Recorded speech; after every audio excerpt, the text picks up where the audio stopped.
Hai, Assalamualaikum warahmatullahi wabarakatuh. Edisi apa yang akan kita bahas malam hari ini?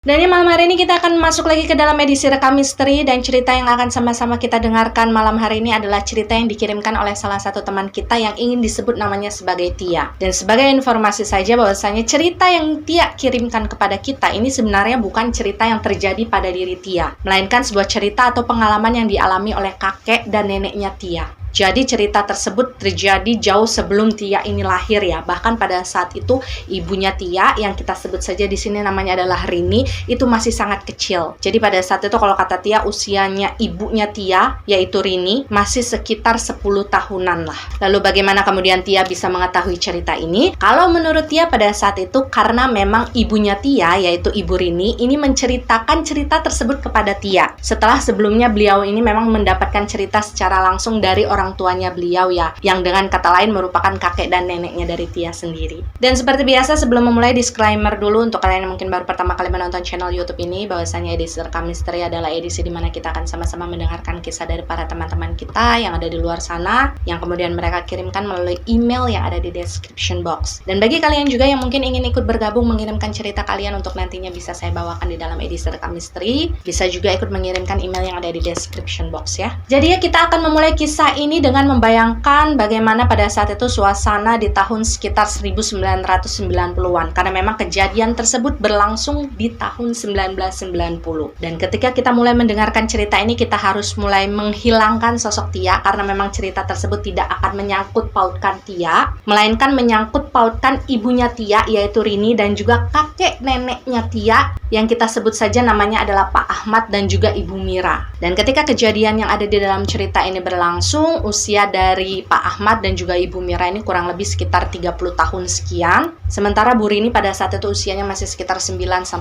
tahunan. Dan ya memang pada saat itu Ibu Rini ini bercerita kepada Tia bahwa masa kecilnya Rini pada saat itu memang dihabiskan di sebuah desa yang jumlah penduduknya itu belum terlalu ramai. Jadi di bagian kanan kiri dari rumah mereka ini masih benar-benar kayak padang rumput gitu. Bahkan pada saat itu memang Pak Ahmad ini salah satu pekerjaannya adalah menggembalakan kambing milik orang lain yang kemudian dia urus, dia kasih makan gitulah ya, kemudian akan mendapatkan bayaran. Dan memang pada saat itu kehidupan mereka juga cukup sederhana ya. Jadi kayak rumah yang mereka tinggali pada saat itu dindingnya pun masih terbuat dari kayu-kayu papan. Dan pada saat itu juga Pak Ahmad dan Bu Mira ini kerjaannya bisa dibilang serabutan. Yang paling sering dilakukan oleh Pak Ahmad dalam keseharian beliau adalah menanam kayak sayur-sayuran gitu ya di tanah halaman yang ada di depan ataupun di belakang rumah mereka, yang kemudian hasil sayurannya itu mereka jual ke pasar. Atau paling tidak Pak Ahmad ini sering keluar masuk hutan yang memang ada di dekat rumah mereka untuk mencari kayu bakar. Sebagian kayu bakarnya digunakan untuk mereka memasak dan sebagian lagi kayu bakarnya itu dijual juga. Sementara pada saat itu kalau Ibu Mira ini lebih cenderung mengurus kehidupan rumah tangga. Jadi kayak ngurus rumah, ngurus suami dan ngurus anak. Karena kebetulan pada saat itu ketika kejadian tersebut berlangsung memang Bu Rini ini masih sendirian. Dia belum punya kakak ataupun adik. Karena memang jarak Ibu Rini dengan adiknya itu jaraknya cukup jauh, sekitar 13 tahunan. Tapi meskipun pada saat itu memang pekerjaan dari kedua orang tua Rini ini bisa dibilang serabutan, kemudian pendapatan mereka juga pas-pasan, tapi orang tua Rini ini selalu berusaha keras bagaimana caranya agar Rini ini bisa melanjutkan sekolah sampai selesai. Dan memang pada saat itu kenyataannya Rini ini berhasil untuk lulus sampai SMA, meskipun waktu itu memang dia tidak memiliki kesempatan untuk berkuliah. Rini bercerita kepada Tia bahwa masa kecilnya Rini pada saat itu meskipun tidak memiliki banyak teman, tapi dia lalui dengan bahagia karena memang orang tuanya itu sangat sayang dan sangat dekat dengan dia. Dan kalian jangan bayangkan kehidupan Rini pada saat itu tuh yang udah punya TV, yang udah punya radio atau bagaimana ya. Jadi memang betul-betul ketika dia sudah pulang sekolah misalkan, ya hal yang akan dikerjakan oleh Rini di rumah kalau tidak membantu ibu, ikut bapaknya masuk hutan untuk cari kayu bakar, atau paling tidak Rini ini hanya menghabiskan waktunya untuk bermain boneka di dalam rumahnya. Karena pada saat itu kalian bayangkan ya, jendela rumah dari Rini sendiri itu ditutupnya bukan dengan gorden, saking mereka kekurangannya. Pada saat itu ibunya Rini yaitu Bu Mira itu itu menjahit kain yang sudah tidak terpakai supaya ukurannya jadi panjang. Lalu kemudian kain tersebutlah yang digunakan untuk menutup jendela dari rumah mereka yang masih terbuat dari papan. Dan sampai di sini saya ingin kalian mencoba untuk membayangkan bagaimana sosok dari Ibu Mira dan juga Pak Ahmad ya. Jadi kalau Ibu Mira ini penampilannya dalam keseharian memang lebih suka memakai kayak semacam baju kurung gitu yang di bawahnya pakai kain. Kemudian dia ini suka untuk mengikat rambutnya itu menggunakan semacam kain yang dililit gitu loh, yang sampai agak muncung ke atas. Tapi itu bukan jilbab ya, beda. Itu semacam ikatan rambut aja. Sementara itu kalau Pak Ahmad memang lebih cenderung sering memakai kayak kaos oblong biasa, kemudian di bawahnya itu dia menggunakan celana gombrong yang panjangnya itu hanya sedikit di bawah lutut. Kemudian dalam kesehariannya Pak Ahmad ini juga sering memakai kopiah yang nempel di kepala itu. Jadi bukan kopiah peci gitu, bukan ya. Yang warnanya putih tapi terbuat kayak dari bahan rajutan. Kurang lebih seperti itulah Rini dan Tia ini menggambarkan bagaimana penampilan dari Pak Ahmad dan juga Bu Mira ketika dulu mereka masih hidup. Dan singkat cerita, Rini memang menceritakan bahwa rumah yang mereka miliki itu ukurannya tidak terlalu luas. Dan halaman yang pada saat itu dimanfaatkan oleh ayahnya untuk menanam sayur-sayuran gitu, itu juga tidak terlalu luas. Meskipun pada saat itu di bagian kanan dan kiri dari rumah mereka itu memang merupakan tanah kosong, tapi itu ya tanah orang, bukan tanah mereka. Jadi memang pada saat itu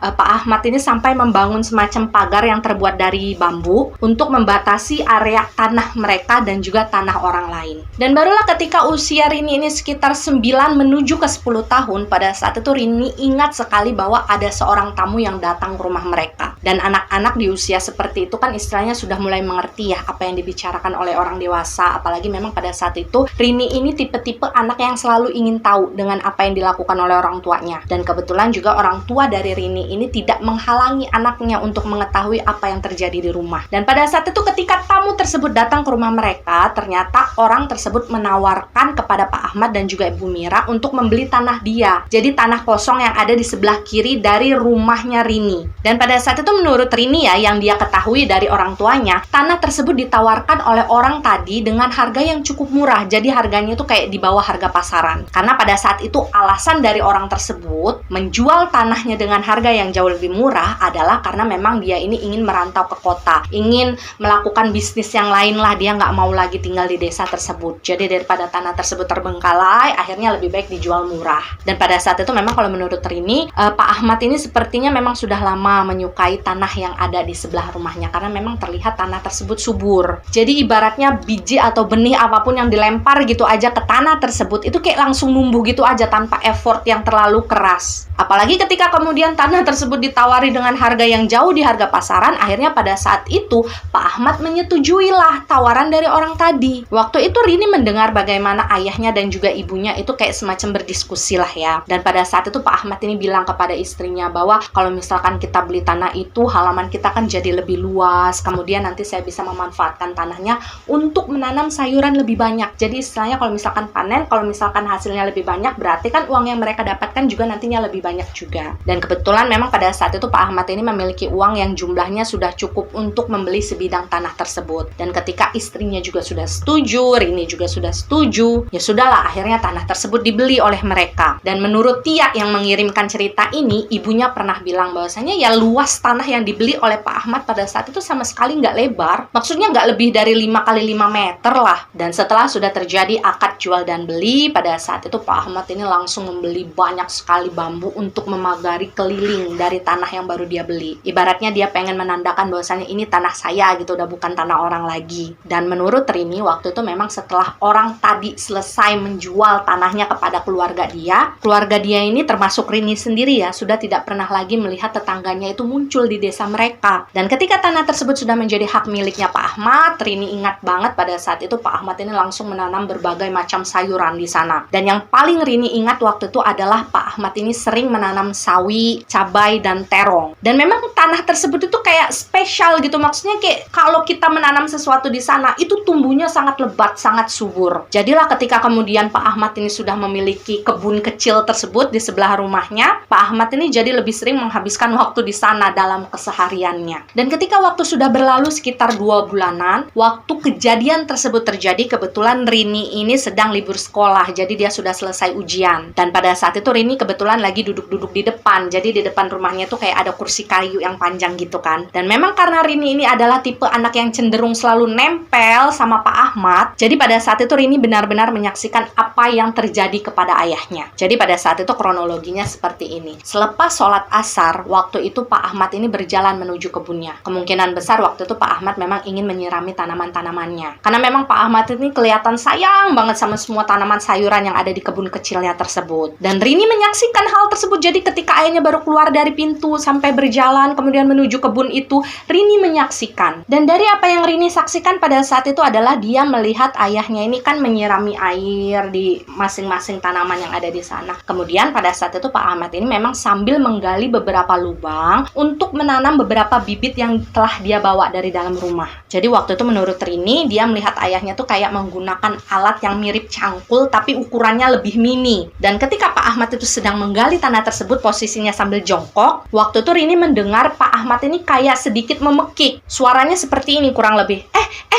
Dan karena pada saat itu suara tersebut cukup mengejutkan bagi Rini, akhirnya Rini yang anaknya kepo, bangunlah dia dari kursinya. Dia pengen berjalan menuju ayahnya. Dia pengen lihat juga apa yang sedang terjadi. Dan rasa penasaran Rini waktu itu semakin bertambah ketika kemudian dia melihat Pak Ahmad ini langsung berdiri dan mundur beberapa langkah dari jarak tempat di mana dia sebelumnya menggali lubang. Dan ketika kemudian Rini sedang berjalan mendekat ke arah beliau, Pak Ahmad ini melarang Rini. Jadi pada saat itu Pak Ahmad bilang begini, "Rini, jangan dekat-dekat, sudah berhenti di sana." Jadi pada saat itu Rini memang tidak melanjutkan langkahnya, tapi dari tempat di mana Rini itu berhenti, dia masih bisa melihat dengan jelas apa yang kemudian terjadi di depan ayahnya. Jadi waktu itu kalau menurut Rini ya, yang dia lihat dengan mata kepalanya adalah lubang kecil yang sebelumnya digali oleh Pak Ahmad, itu bagian bawahnya kayak tiba-tiba longsor dengan sendirinya. Jadi yang perlu kalian bayangkan pada saat itu adalah, misalkan ini adalah lubang yang digali oleh Pak Ahmad, misalkan sebesar ini ya. Kemudian lubang tersebut membesar sendiri karena di bagian sisi pinggir-pinggir dan di bagian bawahnya itu kayak longsor jatuh ke dalam. Jadi otomatis lubang tersebut semakin membesar dong. Dan karena hal tersebutlah Pak Ahmad ini jadi kayak kaget. Mungkin awalnya dia mengira longsor tersebut hanya sedikit gitu ya. Itu lama-kelamaan sekitar 1 menit baru tanah itu berhenti untuk longsor ke bawah. Dan otomatis selama semenit kalian bisa bayangkan lubangnya jadi sebesar apa. Meskipun pada saat itu Rini ini masih belum mengerti tentang apa itu diameter atau apalah gitu ya kata Bu Rini. Tapi pada saat dia melihat lubang yang tercipta setelah gerusan tersebut bisa dimasuki tubuhnya Ibu Rini yang waktu itu memang tinggi dan kurus. Jadi orang satu, anak-anak remaja itu bisa masuk ke dalam lubang tersebut. Jadi kan lumayan besar. Dan setelah pergerakan tanah yang longsor tersebut berhenti, akhirnya Pak Ahmad ini memutuskan untuk meninggalkan area itu. Pada saat itu bahkan Pak Ahmad ini menyuruh Rini untuk masuk ke rumah dan melarang Rini untuk dekat-dekat dengan kebunnya. Dan kemungkinan pada saat itu sebenarnya Pak Ahmad ini hanya takut bahwasanya tanah tadi akan longsor lagi. Kan kita nggak pernah tahu ya kalau misalkan tanah tidak stabil, dia akan terus-menerus tergerus di bagian dalamnya. Jadi dia nggak mau Rini kenapa-napa. Dan ya setelah tanah tersebut kemudian longsor menciptakan sebuah lubang yang lumayan besar, sebenarnya entah itu Pak Ahmad, Rini, ataupun Ibu Mira itu sama sekali tidak memiliki pikiran negatif apapun tentang lubang tersebut. Kemudian Rini bercerita sekitar jam 8 malam ketika semua keluarganya sudah berkumpul kan ya di dalam rumah. Waktu itu kan nggak ada TV, mereka juga nggak punya radio. Jadi mereka ini cuma benar-benar menghabiskan malam sambil ngobrol, sambil main-main aja di ruang tengah. Nah, ketika mereka ini sedang bersantai, tiba-tiba saja mereka bertiga ini mendengar seperti ada suara bergemuruh, tapi asalnya dari dalam tanah. Karena memang pada saat itu malamnya hening, kan mereka tinggal di area yang lumayan sepi, jadi suara tersebut kan bisa terdengar dengan jelas oleh mereka. Tapi yang digarisbawahi oleh Rini adalah suara gemuruhnya bukan kayak yang suara menggelegar atau gimana, enggak ya. Tapi suaranya itu kayak terpendam sebenarnya, cuma jelas aja didengar. Dan ketika memastikan bahwa mereka bertiga benar-benar mendengar suara tersebut, akhirnya Pak Ahmad ini memutuskan untuk melihat keadaan. Dia pengen mengecek suara apa itu tadi. Jadilah Pak Ahmad ini memutuskan untuk keluar. Dan pada saat itu Rini ini sempat ngintip dari jendela. Dia penasaran ayahnya ini mau ngeliat kemana. Dan pada saat itu memang Pak Ahmad ini ngecek keluarnya nggak dalam waktu yang lama ya. Jadi cuma beberapa menit doang. Kemudian beliau masuk lagi ke dalam rumah. Dan pada saat itulah Rini bertanya kepada Pak Ahmad, suara apa Pak? Dan pada saat itu Pak Ahmad langsung menjawab bahwasanya suara tadi itu berasal dari runtuhan tanah yang ada di dalam lubang tadi. Jadi lubang tadi itu kembali longsor di bagian bawahnya. Dan karena hal tersebut, jadilah lubang itu semakin besar 2 kali lipat sebelum tadi sore ketika longsoran tersebut berhenti. Dan di keesokan harinya, Pak Ahmad yang mungkin masih berpikir bahwasannya itu adalah lubang yang wajar ya, karena memang fenomena alam gitu, akhirnya memutuskan untuk kembali mendatangi kebunnya untuk menyiram lagi tanaman-tanaman yang ada di sana. Jadi memang pada saat itu posisi dari lubang tersebut itu agak tengah-tengah dari kebun kecil milik Pak Ahmad. Dan pada saat itu memang ada beberapa tanaman sayuran yang ikut ambrol ke bawah, tapi masih banyak juga yang tersisa. Jadi di bagian tepi dari kebun tersebut. Nah, bagian-bagian dari sayuran yang masih selamat itulah yang kemudian diurus dan dirawat lagi oleh Pak Ahmad. Jadi di pagi itu Pak Ahmad ini sambil membawa sebuah ember dan gayung kecil, dia kembali menghampiri kebunnya dan menyiram tanaman-tanaman tadi sambil sesekali memperhatikan lubang yang ada di bagian tengah dari kebunnya. Jadi dia kayak ngelongok gitu ngeliat. Dan di pagi itu kebetulan juga setelah selesai sarapan, Rini ini datang menghampiri ayahnya karena kan dia nggak punya kerjaan, dia libur sekolah juga. Ketika dia melihat ayahnya kembali aktif di dalam kebun tersebut meskipun sudah tercipta sebuah lubang di sana, akhirnya bertanyalah Rini ini kepada ayahnya, "Ayah, itu lubangnya dalam atau tidak?" Dan pada saat itu Pak Ahmad ini langsung menjawab, "Dalam, Nak. Ayah juga sampai nggak bisa ngelihat dasarnya di mana. Kamu jangan main dekat-dekat di sini ya. Nanti kapan-kapan mau Bapak tutup lubangnya." Dan seiring berjalannya waktu, mungkin karena kesibukan yang harus dilakukan oleh Pak Ahmad, waktu itu dia harus bolak-balik cari kayu bakar, kemudian dia juga harus bolak-balik ke kota untuk menjual sayurannya. Mungkin pada saat itu beliau ini lupa dengan rencananya untuk menutup lubang tadi. Jadi sudah berlalu hampir 2 bulanan. Dan memang menurut Rini, selama dalam rentang waktu 2 bulan tersebut, lubang itu tidak bertambah besar ya, alias nggak ada yang longsor lagi di dalamnya. Dan sebenarnya secara spesifik Rini dan Bu Mira ini sama sekali tidak menyaksikan secara langsung hal-hal negatif apa gitulah yang mungkin diciptakan oleh lubang tersebut, selain memang kelihatannya serem. Karena memang menurut Rini yang kadang-kadang suka nyuri-nyuri lihat gitu ya, ketika dia ngelongok ke dalam lubang tersebut dari jarak yang agak jauh ya, karena dia nggak berani menginjak bagian tepi dari lubang tersebut, dasar dari lubang itu sama sekali nggak kelihatan. Kemudian ketika dilemparkan batu oleh Rini ke dalamnya, batu itu kayak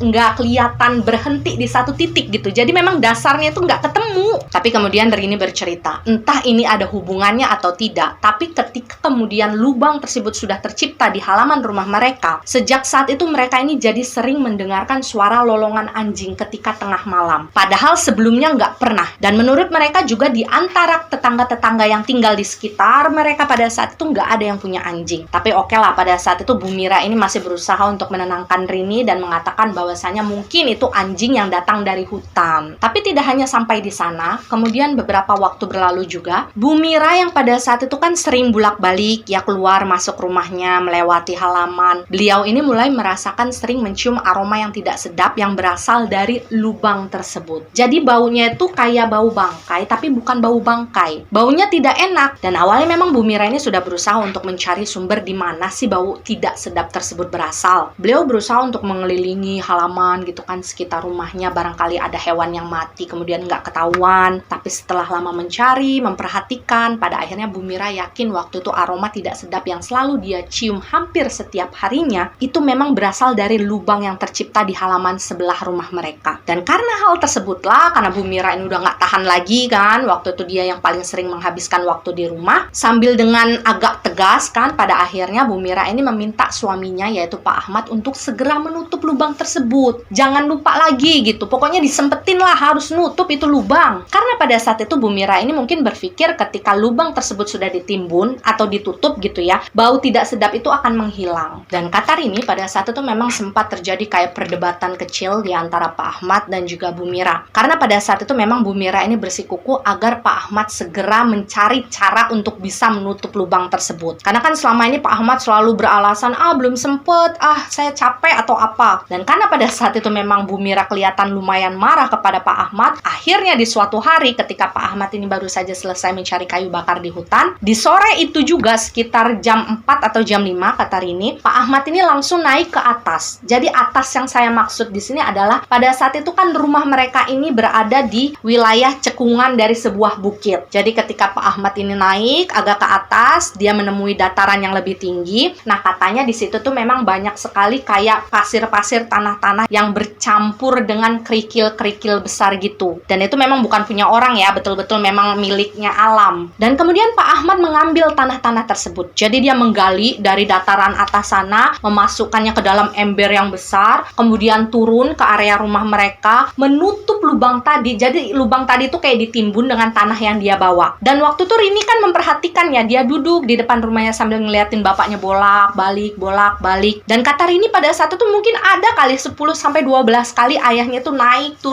turun sambil bawa ember berisi tanah kerikil. Terus dituangin gitu kan ke dalam lubang tersebut. Dan mungkin karena sudah merasa lelah, sudah merasa capek, meskipun pada saat itu lubang tersebut belum tertutup dengan sempurna, pada akhirnya Pak Ahmad ini memutuskan untuk berhenti dulu sambil ngos-ngosan gitu kan, sambil keringetan.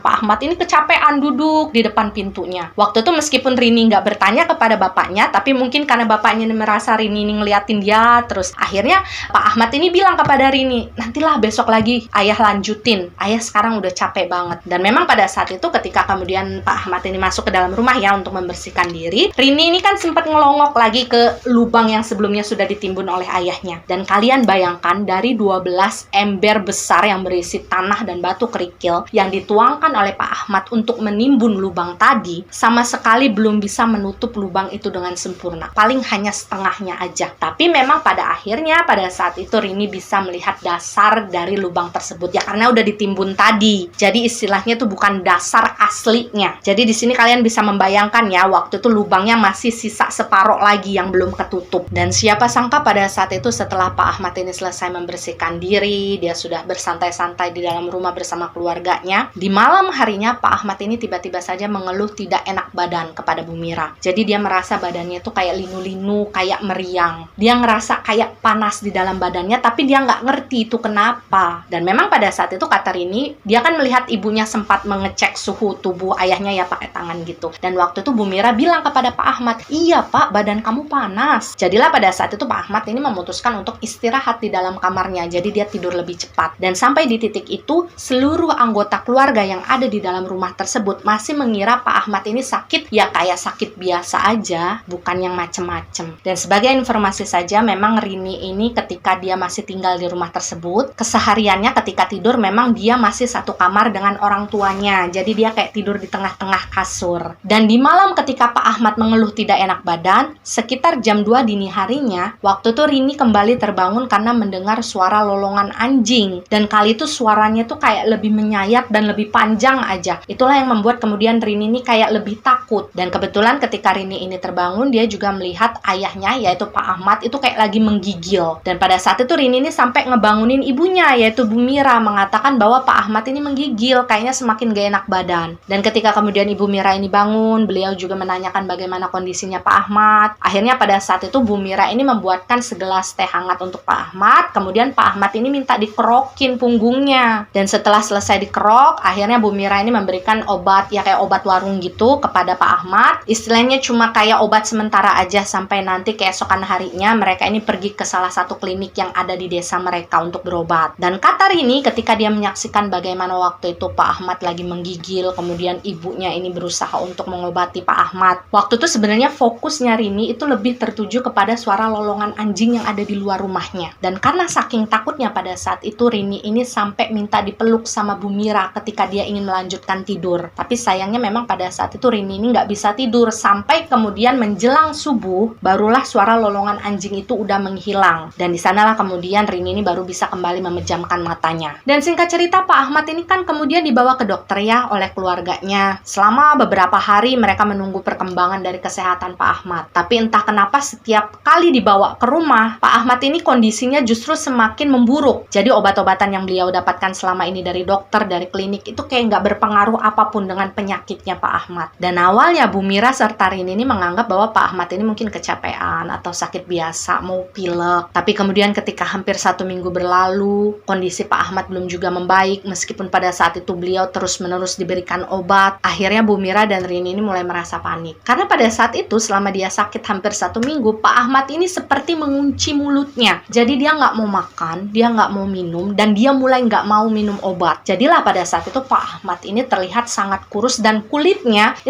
terlihat sangat pucat. Jadi kayak nggak ada darah lagi yang ngalir di dalam badannya. Itu yang dilihat oleh Rini pada saat itu. Bahkan Rini juga bilang semakin lama ayahnya sakit, ayahnya ini seperti tidak mau lagi membuka matanya. Jadi dia kayak merem terus seharian tuh merem. Dan ketika kemudian demamnya tinggi, maka Pak Ahmad ini akan ngoceh-ngoceh. Jadi dia kayak mengigau dengan menggunakan bahasa yang tidak dimengerti oleh Bu Mira dan juga Rini. Dan pada saat itu kata Rini, dia melihat bagaimana ibunya kebingungan ya, karena memang sudah diusahakan agar Pak Ahmad ini berobat di dokter yang baik. Beberapa kali tuh, nggak cuma sekali dalam seminggu itu, karena memang panasnya Pak Ahmad ini sangat mengkhawatirkan. Tapi seperti yang kita dengar sebelumnya, bahwa obat-obatan itu sama sekali tidak membantu kondisinya Pak Ahmad. Dan pada saat itu Bu Mira ini bingung, dia harus mencari uang dari mana lagi kalau misalkan harus mengobati Pak Ahmad dengan lebih intensif ke kota misalkan. Karena bisa dibilang pada saat itu uang mereka ini udah habis. Apalagi selama ini yang menjadi tulang punggung dari keluarga mereka ya adalah Pak Ahmad. Pak Ahmad kan yang sering keluar masuk hutan, ngambilin kayu bakar, yang ngejualin sayuran di kota. Dan semenjak beliau sakit ya mereka otomatis nggak ada pemasukan. Dan ketika ayahnya sudah sakit di hari ke-9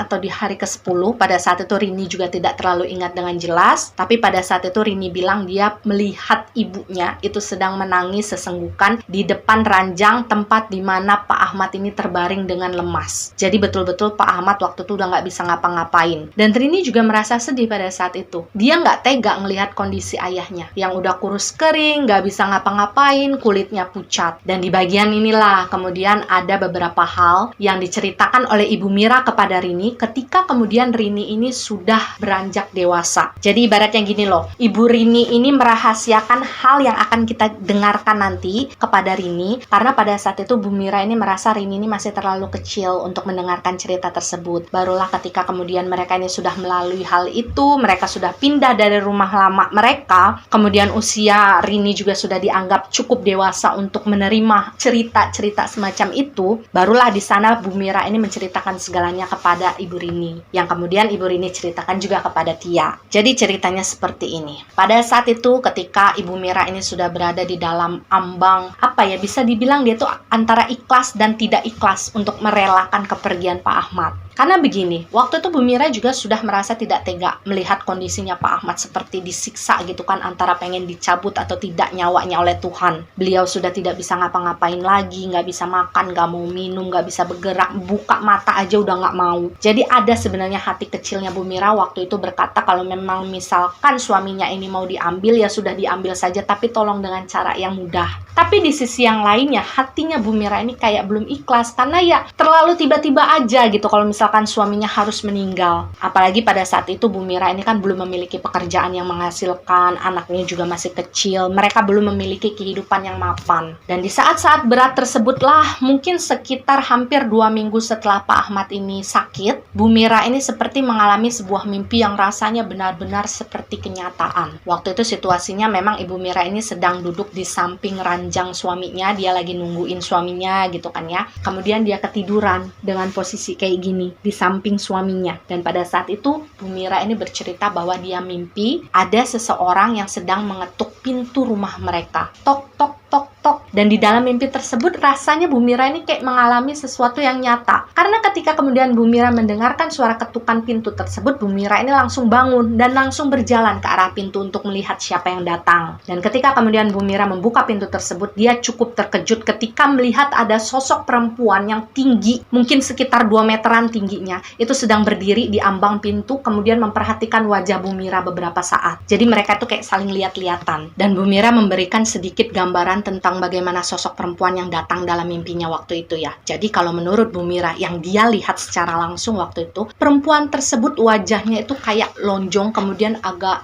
pokoknya wajahnya itu kayak bulan sabit kalau kata Bu Mira. Jadi agak gitu tuh, dengan dagu yang di ujungnya itu agak lancip. Menurut Bu Mira juga hidung perempuan tersebut itu lumayan besar, jadi kayak ada tulang yang nonjol di bagian tengah-tengah hidungnya. Alisnya tebal, kemudian bola matanya tuh kayak agak menyala, kayak kunang-kunang kalau di malam hari. Rambutnya panjang, warnanya hitam, tapi dicepol di bagian belakang. Dan perempuan tersebut juga menggunakan dress panjang berwarna hitam yang ada rendak di bagian lehernya. Sedikit Bu Mira bilang ketika dia berhadapan dengan perempuan tersebut, dia mencium aroma aneh. Jadi aromanya tuh kayak aroma kayu yang baru saja dibakar. Dan sebenarnya waktu itu Bu Mira merasa sudah sangat merinding ketika pertama kali melihat sosok perempuan tersebut udah mat tinggi gitu kan. Sementara rumah mereka kan atapnya nggak terlalu tinggi ya. Jadi ketika perempuan tersebut datang di depan pintunya rumah mereka, perempuan tersebut itu agak menunduk begini supaya dia bisa melihat mata ke mata kepada Bu Mira. Tapi karena pada saat itu Bu Mira merasa perempuan tersebut datang seperti ingin menyampaikan sesuatu kepada dia, akhirnya Bu Mira Mira ini melawanlah rasa takut yang ada di dalam hatinya dan mendengarkan perempuan tersebut bicara apa. Dan pada intinya waktu itu perempuan misterius itu menyampaikan kepada Bu Mira bahwasanya selama ini apa yang dilakukan oleh Pak Ahmad untuk menutup atau menimbun lubang yang ada di halaman rumah mereka dengan pasir, dengan tanah, itu adalah sebuah kesalahan yang besar. Kenapa bisa begitu? Perempuan tersebut kemudian menjelaskan bahwasanya lubang itu adalah portal bagi bangsa mereka, yaitu bangsa jin, untuk keluar masuk dari satu dimensi ke dimensi yang lain. Dan menurut perempuan tersebut, lubang yang kemudian berfungsi sebagai portal dimensi gaib tersebut kan tercipta oleh alam. Ibaratnya dia kan runtuh sendiri gitu ya, bukan karena sesuatu yang dibuat-buat. Makanya Pak Ahmad itu tidak memiliki hak apapun untuk kemudian menutup atau menimbun jalan dari portal tersebut. Karena ketika kemudian lubang tersebut ditimbun oleh Pak Ahmad, banyak sekali bangsa-bangsa jin yang terjebak dan tidak bisa melakukan perjalanan keluar masuk antar dimensi. Dan karena hal tersebutlah pada akhirnya jin-jin yang merasa marah, yang merasa diganggu oleh apa yang dilakukan oleh Pak Ahmad, secara tidak langsung memberikan energi yang negatif kepada tubuhnya Pak Ahmad, yang menyebabkan Pak Ahmad itu sakit keras. Dan menurut perempuan tadi, Pak Ahmad ini nggak akan bisa sembuh, kecuali kalau misalkan Pak Ahmad ataupun keluarga Pak Ahmad ini melakukan sesuatu yang bisa menghilangkan kemarahan dari jin-jin yang merasa dirugikan. Dan ujung-ujungnya memang Pak Ahmad ini diharuskan untuk menggali lagi semua tanah yang sudah dia timbunkan ke dalam lubang tersebut, supaya portal tadi bisa kembali berfungsi. Dan di dalam mimpinya tersebut, Mira juga bertanya kepada perempuan tadi kan, ada nggak kira-kira cara yang bisa dilakukan oleh saya atau suami saya supaya suami saya ini bisa sembuh? Dan waktu itu perempuan misterius tadi memberikan sebuah jawaban, bisa saja, tapi dengan satu syarat. Jadi pada saat itu perempuan tadi menyuruh Bu Mira ini untuk menyembelih ayam hitam 7 ekor. Kalau zaman sekarang mungkin disebutnya ayam cemani. Ketika menyembelih ayam tersebut, tetesan darah yang keluar dari sembelihan tadi itu diteteskan di lubang yang sudah ditimbun oleh Pak Ahmad. Semuanya ya, dari 7 ayam tadi. Dan setelah selesai, darahnya sudah diteteskan ke lubang tersebut, bagian dari ayam yang disembelih tadi, kayak bagian badannya lah gitu ya, itu dipotong kecil-kecil, tapi nggak boleh dicabut bulunya. Jadi kayak ya berupa ayam aja, tapi dipotong. Nah, nanti potongan ayam tersebut ditaruh di sebuah baskom atau di sebuah tempat lah terserah,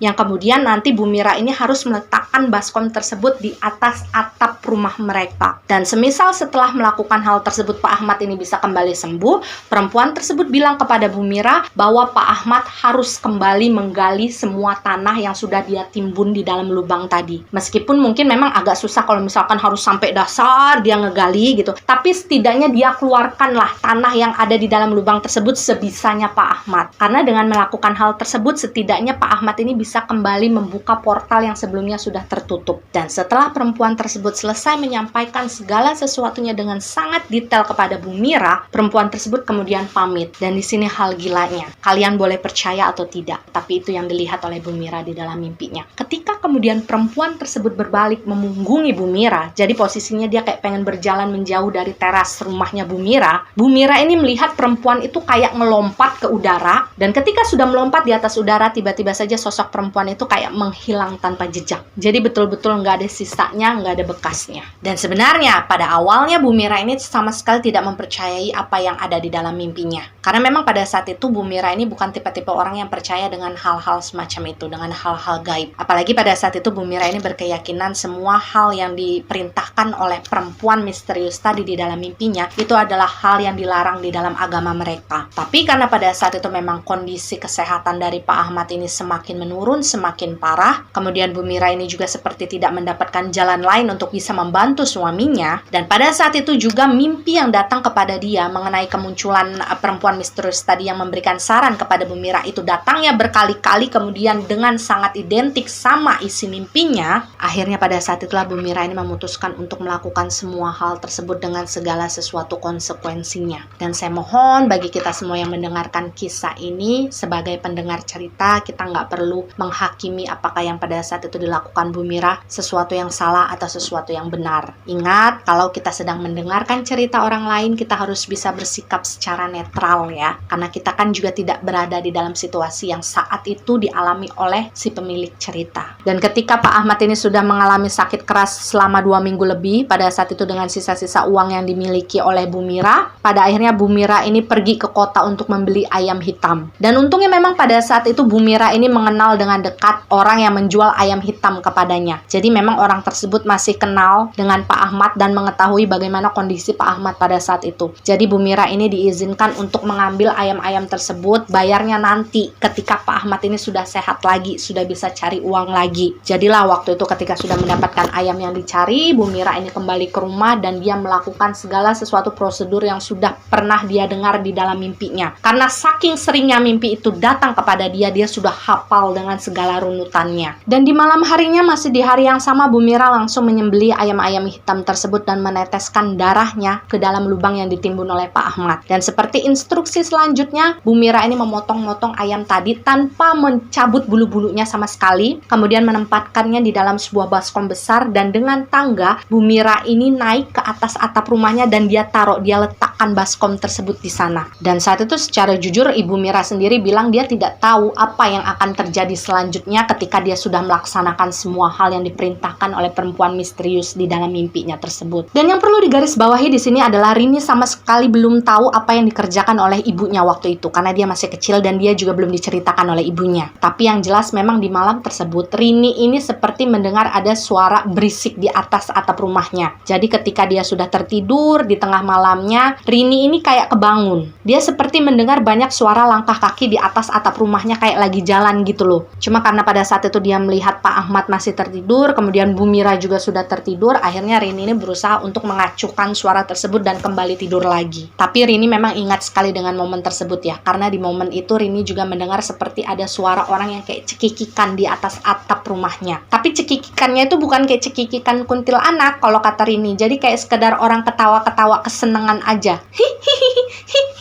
Kayak gitu. Dan seperti biasa juga terdengar suara lolongan anjing yang kemudian menambah seram suasana malam tersebut. Barulah di keesokan paginya, Mira ini berjalanlah ke depan rumahnya. Dengan tangga yang sama, dia naik ke atas atap rumahnya, dan pada saat itu Bu Mira ini mengambil baskom yang dia letakkan di sana semalam. Dan Bu Mira pada saat itu terkejut ketika dia melihat baskom tersebut, ternyata daging-daging ayam yang sudah dia sembelih tanpa dia cabuti bulunya, itu sudah tidak ada di tempatnya. Satu pun tidak ada yang tersisa. Jadi yang waktu itu tersisa cuma kayak noda-noda darahnya doang. Dan Ibu Mira bilang ketika dia menyaksikan hal tersebut, dia ngerasa merinding sebadan badan. Dia nggak tahu apa yang sebenarnya terjadi tadi malam di atas atap rumahnya. Dan ketika kemudian Bu Mira ini turun kan dari tangga sambil membawa baskomnya yang sudah kosong, pada saat itu Ibu Mira ini sempat melongok ke arah lubang yang ada di kebun suaminya. Dan saat itu pula Ibu Mira ini kayak bertanya-tanya di dalam hati, berarti apa yang saya alami belakangan ini melalui mimpi-mimpi saya itu adalah sesuatu yang nyata, bukan hanya sekedar halusinasi saja. Bu Mira juga awalnya nggak mau percaya dengan bahasa-bahasa portal dimensi atau bagaimanapun, tapi mau digimanain lagi karena Bu Mira ini benar-benar mengalami hal tersebut. Bu Mira yang mungkin awalnya skeptis dengan segala sesuatu yang berhubungan dengan dimensi gaib atau apapun itu namanya, justru pada saat itu memang harus dihadapkan dengan kenyataan bahwa di rumahnya sendiri ada media yang kemudian dijadikan portal gaib dari bangsa-bangsa jin untuk keluar masuk menembus berbagai dimensi. Dan mungkin di antara kalian juga yang mendengarkan cerita ini ada yang tidak percaya, ada yang skeptis, ada yang menganggap bahwa semacam itu adalah cerita yang membual. Tapi percayalah guys, yang namanya portal itu memang ada. Dan yang namanya portal dari berbagai dimensi itu memang tidak memandang bentuk atau jenis, jadi dia bisa berupa apapun. Dan percaya tidak percaya, satu hari setelah Bu Mira selesai melakukan ritual tersebut, tiba-tiba saja Pak Ahmad ini membuka matanya lagi. Dan waktu itu beliau langsung bisa diajak berkomunikasi, meskipun memang kalau bicara dia masih agak kurang lancar ya. Dan yang paling membuat Bu Mira ini merasa bahagia lagi adalah waktu itu di hari tersebut Pak Ahmad ini sudah langsung mau ketika disuapi bubur oleh Ibu Mira. Dan memang perlahan demi perlahan, hari demi hari kondisi Pak Ahmad ini semakin membaik. Tapi pada saat itu Bu Mira ini memang sengaja tidak menceritakan hal apapun dulu kepada Pak Ahmad. Sampai akhirnya sekitar beberapa hari kemudian ketika Bu Mira melihat Pak Ahmad ini sudah bisa bangun dari ranjangnya, sudah bisa kembali berjalan walaupun masih agak tertatih-tatih. Jadi pada saat itu Bu Mira menceritakan semuanya semuanya, tentang mimpi yang dia alami, tentang lubang yang kemudian dijadikan portal gaib bagi para jin untuk keluar masuk melintasi dimensi. Pokoknya semua dia ceritakan. Sampai akhirnya kemudian Ibu Mira ini bilang kepada Pak Ahmad, nanti setelah kamu sudah merasa enakan, tolong gali lagi semua tanah ataupun kerikil yang sudah kamu pakai untuk menimbun lubang tersebut. Karena itu adalah salah satu syarat yang diminta oleh para jin-jin tersebut untuk bisa membebaskan kamu secara sepenuhnya. Dan waktu itu mau nggak mau ya Pak Ahmad melakukan hal yang disuruh oleh Bu Mira. Jadi mungkin sekitar 10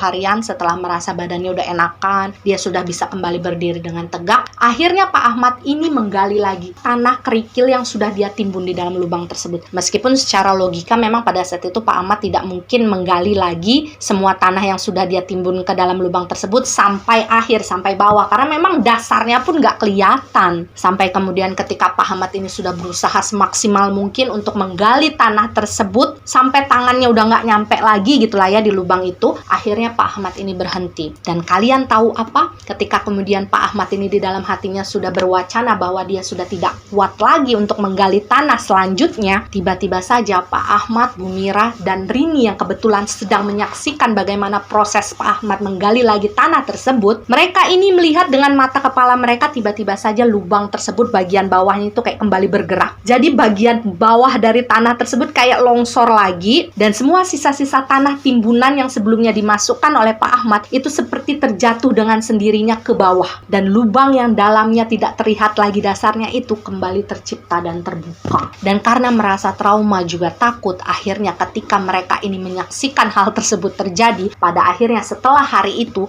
baik itu Pak Ahmad, Bu Mira, dan Rini, gak ada lagi yang berani untuk menginjakkan kaki dekat dengan area di mana lubang tersebut berada. Bahkan kata Rini waktu itu Pak Ahmad sampai gak mau lagi menyirami dan mengurusi tanaman-tanamannya yang ada di kebun tersebut karena dia terlalu takut. Jadilah waktu itu semua sayuran yang ada di kebun kecil tersebut layu, mati karena memang gak dirawat. Dan mungkin pada saat itu Pak Ahmad, Bu Mira, dan juga Rini menganggap semuanya sudah selesai gitu ya ketika lubang tersebut sudah kembali digali oleh Pak Ahmad. Tapi rupanya gangguan-gangguan secara halus, secara gaib yang ada di rumah mereka itu tidak berhenti sampai di sana. Karena memang setelah lubang tersebut kembali terbuka, entah bagaimana ceritanya, hal-hal gaib itu justru semakin sering terjadi di rumah mereka. Yang pertama tentu saja suara lolongan anjing yang gak pernah hilang. Itu hampir setiap hari setelah lewat dini hari itu selalu terdengar dan itu mengganggu istirahat mereka. Kemudian secara pribadi Rini juga bilang setiap kali dia mau tertidur atau dia sedang tertidur kemudian terbangun, dia seperti mendengar ada suara orang yang berjalan di atas atap rumah mereka. Selain suara tersebut ada juga suara seperti orang yang lewat atau lalu lalang di sekitaran rumah mereka itu kayak lagi ngobrol, kayak lagi berbincang. Padahal nggak ada orang di sana. Dan parahnya ada satu pengalaman yang cukup membuat Bu Mira ini ngerasa shock. Jadi pada saat itu situasinya Bu Mira ini kebangun sekitar jam 2:30 malam. Dia ingin buang air kecil pada saat itu. Dan kebetulan memang letak kamar mandi dengan dapur mereka ini kayak samping-sampingan. Jadi ketika ada orang yang berjalan ke kamar mandi, otomatis mereka juga bisa melihat situasi yang ada di dapur. Dan pada saat berjalan menuju kamar mandi, which is menuju dapur juga, pada saat itu Bu Mira ini mendengar ada suara piring dan gelas itu seperti berjatuhan dari rak. Jadi semuanya tuh kayak sengaja dilempar-lempar, jatuh dan pecah di lantai. Waktu itu Ibu Mira mengira itu adalah maling yang berhasil masuk rumah mereka. Jadi pada saat itu Bu Mira ini memutuskan untuk berjalan mengendap-endap dan mengintip dari arah pintu dapur. Dia pengen lihat nih siapa yang ada di dapurnya dia. Dan pada saat itulah Bu Mira ini dikejutkan dengan penampakan sosok seorang pria sebenarnya. Tinggi banget, jadi di atap rumah itu dia harus agak nunduk begini. Dan karena pada saat itu posisi dari sosok penampakan pria tadi membelakangi Bu Mira, jadilah pada saat itu Bu Mira ini memang bisa melihat dengan jelas bagian belakang dari sosok tersebut. Dan kata Bu Mira waktu itu, sosok tersebut kan agak bungkuk gini ya. Jadi di bagian leher belakangnya itu terlihat seperti ada bulu-bulu. Dan bulu-bulunya tuh bukan kayak bulu-bulu monyet gitu, bukannya. Jadi kayak bulu burung. Dan waktu itu Bu Mira melihat sosok itu kayak marah. Jadi dia kayak sengaja ngejatuhin piring, ngejatuhin gelas sampai pecah di lantai. Dan wajahnya menyeramkan. Karena terkejut pada saat itu ya secara refleks Bu Mira ini menjerit dong. Dan ketika Bu Mira ini menjerit, sosok tersebut juga tahu kalau misalkan dia sedang dipergoki oleh Bu Mira. Percaya tidak percaya kalian ya, kata Bu Mira, dia melihat sosok tersebut langsung berputar dan berubah bentuknya menjadi seekor burung. Kemudian burung tersebut dilihat oleh Bu Mira itu keluar dari lubang angin yang ada di atas pintu dari dapur mereka. Jadi dia keluar dari pintu belakang. Waktu itu Bu Mira nggak tahu itu jenis burung apa, tapi yang jelas gedenya itu seperti burung gagak. Tapi bukan burung gagak. Warna bulunya memang hitam tapi ada seperti gurat warna coklat. Dan waktu itu Bu Mira sempat menjerit, dan karena jeritan tersebut akhirnya Rini ikut terbangun dari tidurnya. Dan ketika dia melihat kondisi ibunya yang waktu itu udah terjungkal gitu ya, karena dia kaget, dia shock, akhirnya Rini ini membantu ibunya untuk menenangkan diri dan membawanya kembali ke kamar. Dan setelah keluarga Rini ini berusaha untuk tetap bertahan di rumah tersebut sekitar 2 tahunan, pada akhirnya Bu Mira dan Pak Ahmad ini memutuskan untuk pindah dari rumah tersebut karena mereka merasa gangguan gaib yang ada di rumah mereka itu sudah keterlaluan. Jadi mereka ini merasa seolah-olah semua entitas gaib yang kebetulan berada di sekitar rumah mereka itu kayak bebas aja gitu keluar masuk rumah mereka dan mengganggu. Dan pada saat itu Pak Ahmad juga mengkhawatirkan bagaimana tumbuh kembang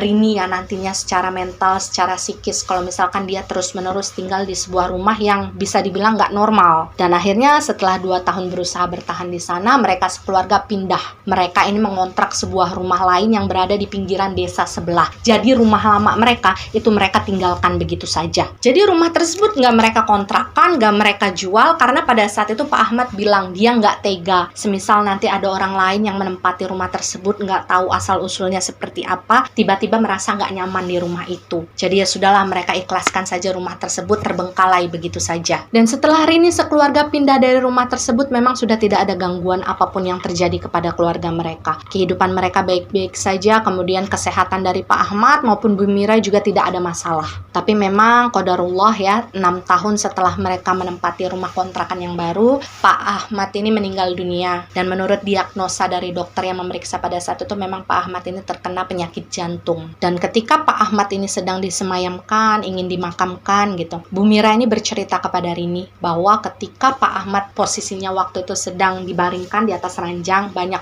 orang yang melayat. Secara sekilas, Bu Mira ini seperti melihat ada sosok perempuan misterius yang pernah dia lihat dalam mimpinya beberapa tahun yang lalu. Perempuan yang pernah memberikannya saran untuk melakukan sesuatu agar Pak Ahmad itu sembuh dari penyakitnya. Bu Mira yakin dia tidak salah lihat karena dia sangat mengingat wajah perempuan itu dengan jelas, apalagi postur tubuhnya yang di atas rata-rata. Tapi entah mengapa waktu itu Bu Mira merasa hanya dia sendiri yang melihat sosok perempuan tersebut datang. Tapi kalau menurut Bu Mira, waktu itu kemunculan perempuan misterius tersebut hanya sebentar. Jadi dia kayak hanya melihat sebentar kemudian hilang begitu saja. Dan sampai saat ini Bu Rini yang sudah dewasa, yang sudah memiliki seorang anak juga tidak pernah mengerti apakah yang dilihat oleh ibunya saat itu, yaitu perempuan misterius tadi, memiliki korelasinya secara langsung atau tidak langsung dengan kematian ayahnya. Wallahu a'lam bishawab. Dan Rini bilang apa yang terjadi pada masa kecilnya tersebut adalah sesuatu yang menyeramkan tapi cukup berwarna untuk dijadikan sebuah pengalaman. Siapa yang sangka di rumah kecil mereka waktu itu tercipta sebuah portal yang digunakan oleh berbagai jenis jin yang ada di sekitar mereka sebagai pintu keluar masuk antar dimensi. Mungkin itu adalah sesuatu hal yang terdengar konyol bagi orang yang nggak percaya, tapi itulah yang dialami oleh Rini dan juga keluarganya. Mereka menyaksikan, mengalami segala sesuatunya hampir selama beberapa tahun sampai akhirnya mereka merasa tidak tahan. Karena memang pada akhirnya akan ada banyak energi yang terkontaminasi ya di wilayah rumah mereka tinggal. Karena kalian bayangkan satu jin, satu entitas saja yang membawa energi berbeda kemudian bercampur dengan entitas lainnya, itu rasanya pasti sangat menyesakkan. Dan sebagai informasi saja yang diberikan oleh Bu Rini dan juga Tia, bahwasanya selepas 10 tahun kepergian Pak Ahmad, Bu Mira juga meninggal dunia. Dan beliau meninggal ini memang meninggal secara tenang ya, ketika beliau sedang tidur, dan kemungkinan memang beliau ini meninggal karena memang usianya sudah lumayan sepuh. Dan ya demikianlah keseluruhan cerita yang dikirimkan oleh Tia, yang merupakan pengalaman dari kakek dan neneknya sendiri yang diceritakan kepada ibunya Tia, kemudian ibunya Tia ini menceritakan kepada Tia, dan Tia menceritakan kepada kita. Lalu apa pembelajaran yang sekiranya bisa kita ambil dari kisahnya Tia? Seperti yang saya katakan di awal tadi, bahwasanya sebagai seorang pendengar, kita harus bersikap netral terhadap sesuatu yang kita dengar dari cerita tersebut, karena kita tidak mengalaminya secara langsung. Terlepas apa yang dilakukan oleh Bu Mira adalah sesuatu yang salah atau tidak, biarlah salah dan benar itu menjadi hak prerogatifnya Tuhan untuk memutuskan. Tapi kalau saya boleh memberikan saran kepada kalian yang mungkin pada saat ini sedang mengalami situasi yang hampir mirip dengan situasinya Bu Mira dan juga Pak Ahmad, sebisa mungkin guys, kalian jangan pernah mau menuruti apapun perintah yang diberikan oleh jin kepada kita. Karena percayalah, setiap kali Gusti Allah memberikan masalah kepada kita akan selalu disertai oleh jalan keluarnya.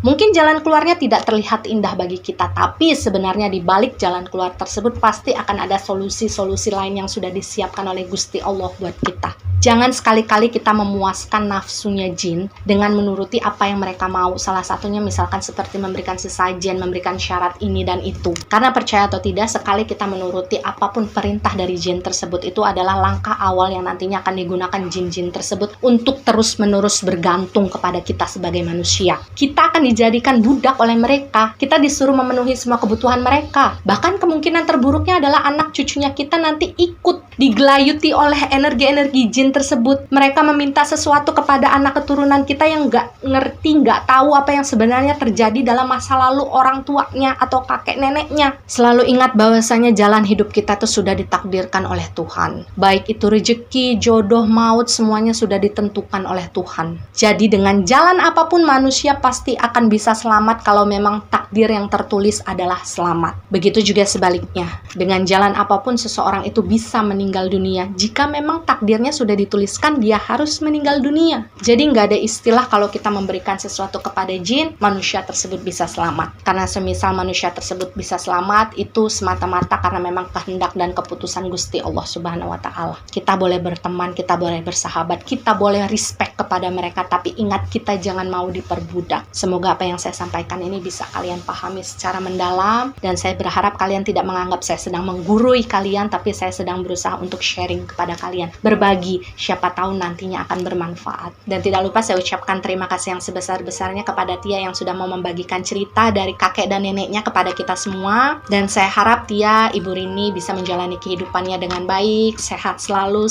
dalam lindungan Gusti Allah Subhanahu wa Ta'ala. Dan untuk teman-teman yang mendengarkan cerita ini, mari kita kirimkan Al-Fatihah ya buat kakek dan neneknya Mbak Tia. Dan ya, percaya atau tidak, itu adalah hak kalian sebagai penonton setia. Jika kalian percaya dengan cerita ini, maka jadikan cerita ini sebagai pengalaman. Jika kalian tidak percaya dengan cerita ini, maka cukup jadikan cerita ini sebagai dongeng malam biasa. Terima kasih yang sudah menonton, terima kasih yang sudah subscribe. Jangan lupa di like, di komen, dan share supaya teman-teman kalian bisa ikut menonton video ini. Sampai jumpa di video-video berikutnya. Wassalamualaikum warahmatullahi wabarakatuh. Sehat selalu kalian.